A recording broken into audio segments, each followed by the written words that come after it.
Salut la communauté des Zanzaré. C'est juste pour vous dire que cette vidéo est sponsorisée par... moi-même.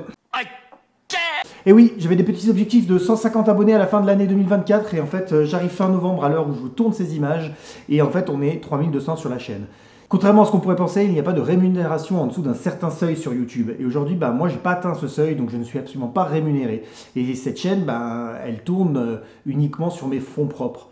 Et donc, je vous avoue aujourd'hui que ça devient un petit peu compliqué pour moi que d'essayer de voir un avenir pour Voyage de Poche sans demander une participation financière. C'est pour ça que je vous fais cette préface, parce que aujourd'hui j'ai lancé un Tipeee pour pouvoir vous demander un petit peu un coup de main pour ceux qui pourraient le faire et qui auraient envie de soutenir la chaîne.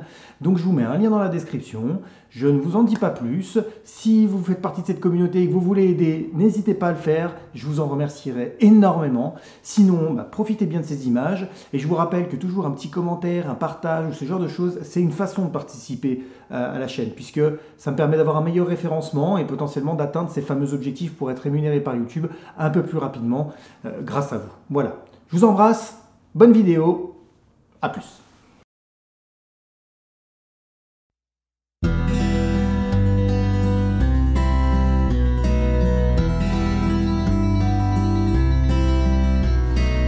Messieurs, dames les Zanzaré, bienvenue dans ce nouvel épisode de Mais qu'est-ce que je fous là?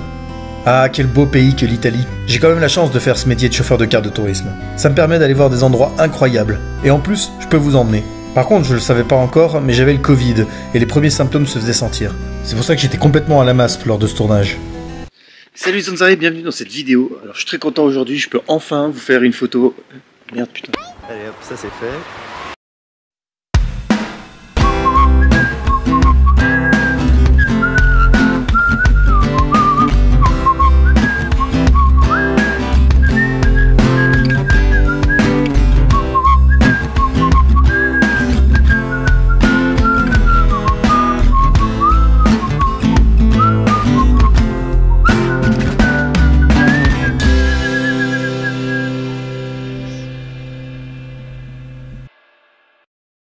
À peine avoir quitté la gare, comme tout bon français, je me suis mis à tout critiquer. Bon alors je tiens à excuser si au cours de cette vidéo vous entendez plein de klaxons, mais je suis dans l'Italie du Sud et comme tous les gens du Sud, ils sont très expressifs. Donc comme ils adorent la voiture et qu'ils adorent le klaxon, il risque d'en avoir quelques-uns. Je sais pas si vous l'avez entendu celui-là, mais voilà. Donc l'idée avant d'aller visiter la ville d'Alberobello, ça va être simplement d'aller voir la campagne aux alentours parce que la végétation ici est particulière et je voulais vous la montrer. Mais avant, laissez-moi vous parler des pouilles. Où est Charlie? Du haut de ces 4 millions d'habitants, la Puglia, ou les Pouilles, les deux se disent, ou encore les Poupouilles, est un peu la Napa Caro de l'Italie d'où provient le festin de plus de la moitié des Italiens. Elle produit à elle toute seule près de 12% de l'huile d'olive mondiale. Sa préfecture est Bari, et sa mer est turquoise. C'est une contrée somptueuse et incroyable, étonnante et inimitable. C'était vraiment très intéressant.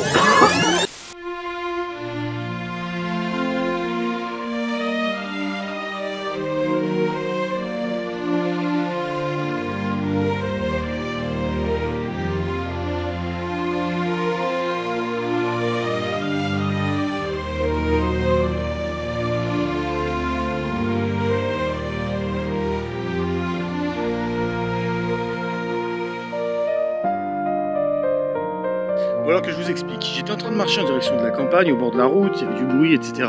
Et puis j'ai vu un petit trait jaune qui est un balisage de...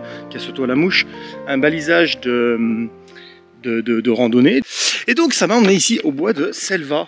Petit bois qui a l'air bien mignon, à côté d'un camping. Et donc vous pouvez même venir en train sac à dos sans aucun souci. Je suis à peu près à 35 minutes de la gare à pied.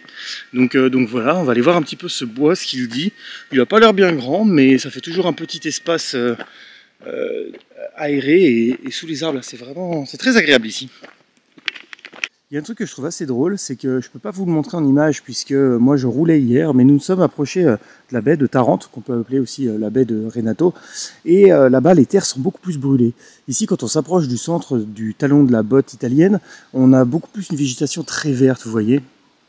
Le reste du pays, c'est globalement des oliviers, de la culture d'oliviers, il y a quelques figuiers, mais c'est vrai que c'est très monoculture finalement le reste. Alors ça rend les choses très jolies, mais quand on regarde vraiment un bois comme ça, qui est un bois protégé, on se rend compte que effectivement il devrait y avoir beaucoup plus de plantes que ce qu'il y en a aux extérieurs. Par contre, cette petite réserve qui sert de réserve naturelle pour les rapaces apparemment, vraiment canon. Alors c'est drôle, j'aurais pensé ça beaucoup plus aride. J'ai regardé sur une carte et en fait, je suis à la même longitude ici à Alberobello à peu près que Istanbul. On a ici un microcosme quand même qui est vachement humide, qui est vachement frais. Je pense que ça va être quand même un endroit relativement fragile en termes d'écosystème. Et puis on est sur de la roche calcaire, pas du tout de la roche que je m'attendais en fait tout simplement. Là j'ai vraiment l'impression pour le coup d'être en France, c'est assez rigolo. Bon les trêves de plaisanterie, j'arrête de me foutre dans les fourrailles là. Ah putain c'est plein de ronces parce que j'ai foutu. Mais bon du coup je vais essayer de sortir de la forêt. Et puis aller voir un peu la ville, parce que quand même, c'est un patrimoine mondial de l'UNESCO. Ce serait quand même bête, aïe, de passer à côté ou d'être aveugle avant d'y arriver. Et il y a même un petit point d'eau potable dans ce bois. Il y a visiblement même des itinéraires pour les cyclistes, pardon.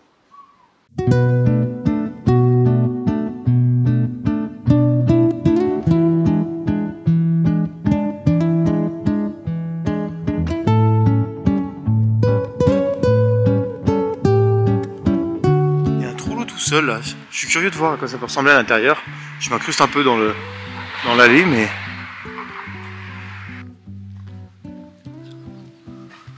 c'est rigolo de voir à l'intérieur comment c'est. Des poubelles, mais une petite cheminée. Le plafond c'est chouette. Bon, celui-là il est en mauvais état, hein. Mais on voit bien ces pierres calcaires là. Un truc qui est vraiment dommage ici dans les Pouilles, et c'est général aux Pouilles, hein, et même au sud de l'Italie, c'est qu'en fait c'est plein de poubelles. Et encore que là je vous filme, il n'y en a pas des masses, mais c'est vraiment tous les bords de route sont blindés de poubelles.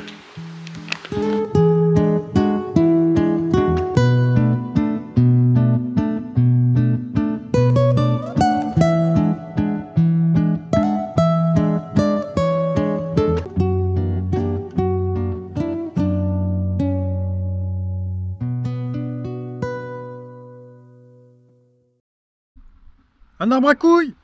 Quand on dit que les enfants naissent dans les arbres. C'était vraiment très intéressant. Bon alors je suis en train d'arriver à Alberobello centre là. Je sais pas lequel choisir. Donc la gare est par là-bas.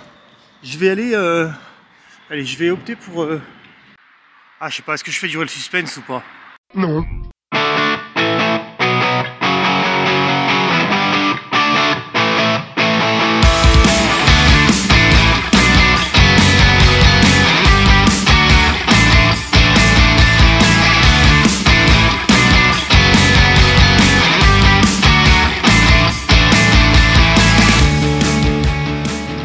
Ouais, c'est très mignon, c'est vraiment très joli comme endroit.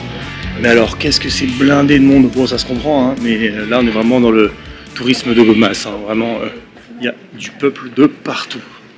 Puis comme d'habitude, hein, les conneries en plastoc, un petit peu partout à acheter, rien de bien folichon.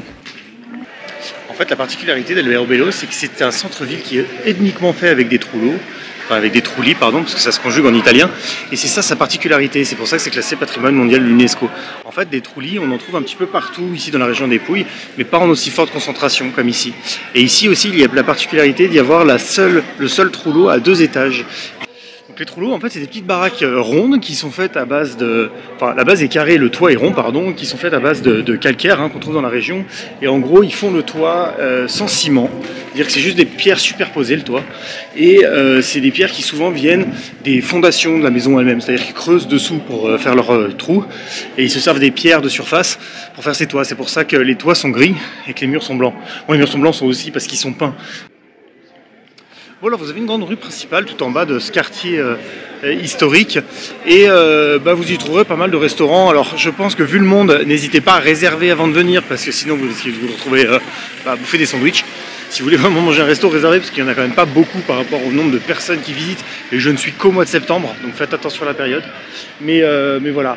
J'ai appris aussi que c'était très connu ici, notamment ces trulli, parce que ici beaucoup de gens viennent se marier, parce que c'est vrai que c'est très romantique quand même comme endroit. Et puis il y a des choses qui... il y a des établissements, pardon, qui... J'étais sur la vue en fait. Je vous la donne, c'est beau, hein, ouais, c'est vraiment beau, regardez ça. Très chouette. Et donc du coup c'est pour ça que c'est aussi connu parce que des gens viennent se marier du monde entier ici pour passer une nuit dans un trou-lit, une nuit romantique. Donc pareil, faites gaffe à l'hôtel que vous prenez, hein, parce qu'il s'est passé des choses dans les pieux ici.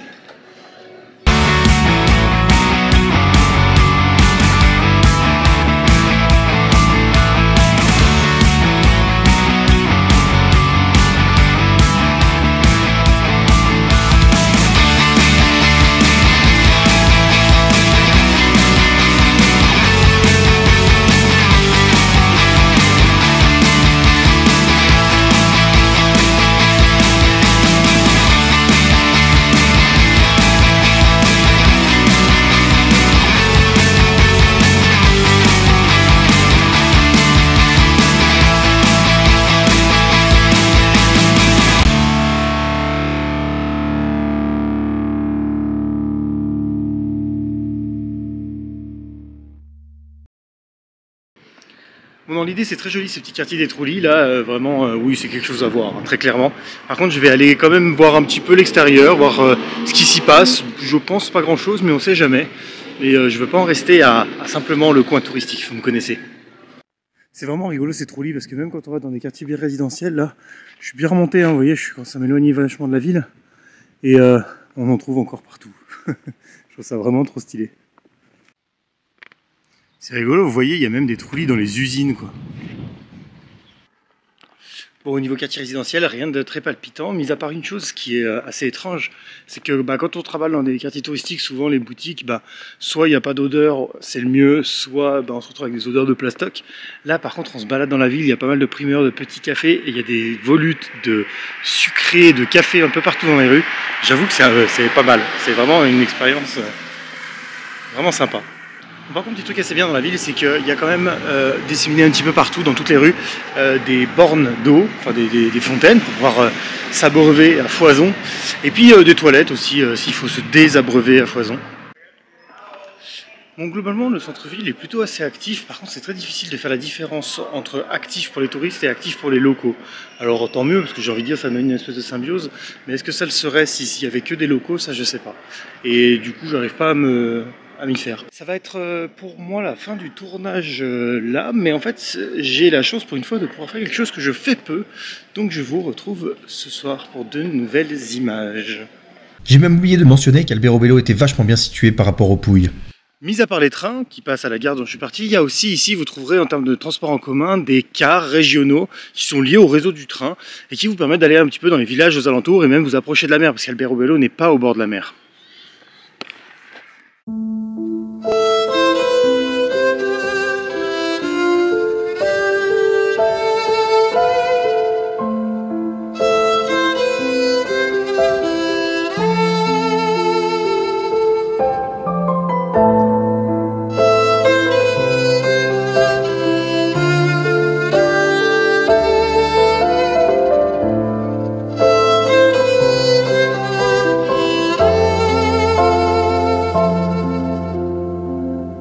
J'ai de la chance pour une fois, c'est que je reste là plusieurs jours dans cet hôtel à Alberobello et donc du coup je vais pouvoir un petit peu aller voir la vie nocturne.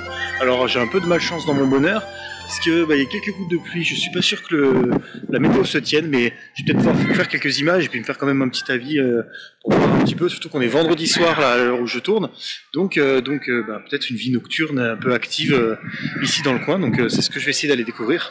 C'est chouette, je suis content parce que d'habitude je peux absolument pas le faire.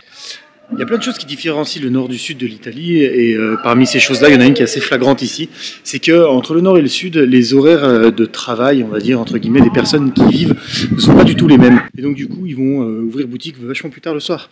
Et donc vous allez vous retrouver avec quelques pharmacies, des boutiques artisanales, des fleuristes, etc. qui vont être ouverts jusqu'à 9-10 heures le soir, sans aucun problème. Donc ça, c'est plutôt assez sympa. Bon, après cet aspect vie nocturne, c'est pas non plus un truc waouh, mais vous trouverez de quoi manger et boire. Alors après, ça appartient vraiment effectivement à tout ce qui est centre des Trou-Lits, vraiment l'endroit où il y a toutes ces petites maisonnettes.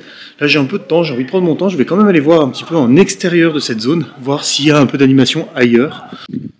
Bon, par contre, la pluie, elle me fait vite me rendre compte que les pierres usées du sol, elles rendent la chaussée plutôt assez glissante. Donc, si vous venez ici, que ce soit de jour ou de nuit, faites gaffe aux pompes que vous mettez, suivant la météo. Bon, globalement, c'est mort. Hein. Il y a 2-3 trucs un petit peu en dehors de la ville. Mais alors, vraiment pas grand chose. Et puis, enfin, moi, il n'y a pas d'animation, je suis tout seul dans les rues. Tout est fermé, tout est éteint. On dirait que tout le monde est allé se coucher. Voilà, je m'attendais à un vendredi soir un peu plus animé. Après, tu me diras, c'est ambiance tourisme à fond. Bon, voilà les Zanzarés, c'est la fin de l'épisode. Je suis très content d'avoir eu la chance de pouvoir vous emmener ici dans les Pouilles, voir les Trulli d'Albero Bello. C'était vraiment une super aventure, vraiment trop chouette. Voilà. Si un jour vous avez l'occasion, je sais que c'est loin de la France, mais si vous avez l'occasion un jour de venir, n'hésitez pas à le faire parce que vraiment c'est très joli, puis la région est magnifique. Donc voilà. Allez, je vous fais des bisous les Zanzarés, à très bientôt pour la prochaine vidéo, prenez soin de vous, ciao.